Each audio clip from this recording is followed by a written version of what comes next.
প্রিয় ভিউয়ার্স, আসসালামু আলাইকুম। আশা করি সবাই ভালো আছেন। অবশ্যই কমেন্ট করে জানাবেন আপনারা কেমন আছেন। আর আমিও ভালো আছি আলহামদুলিল্লাহ। দেখতেছেন কাজ করতেছি। আমার জমিনে যেটাতে গরুর জন্য ঘাস করব সেটাতে আমরা কাঁটাতারে বেড়া দেবো, এজন্য ফাঁকা ফিলার গাড়ার জন্য জায়গা করতেছি। ফাঁকা ফিলার আছে, পিলারের জন্য গর্ত করে ওই গর্তের মধ্যে ফিলার দিয়ে তারপর কাঁটাতারে বেড়া দেবো। তারপরে ইনশাল্লাহ নেক্সটে দেখবেন আমরা গাছ রোপণ করব। আল বাইবো, ক্ষেতের মধ্যে কাঁচা কাটা হয়েছে আলহামদুলিল্লাহ। এখন আমরা গাঁথা করা শেষ। এখন যে গাঁথার মধ্যে গর্তের মধ্যে নেওয়া হবে ফিলার দেওয়া হবে।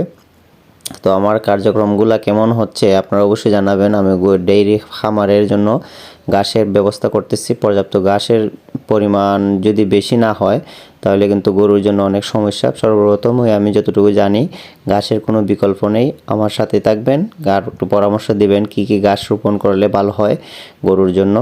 তো বন্ধুরা, ভালো থাকুন, সুস্থ থাকুন। আমার কার্যক্রমগুলো যদি ভালো লাগে অবশ্যই লাইক করবেন আর আমার সাথেই থাকবেন।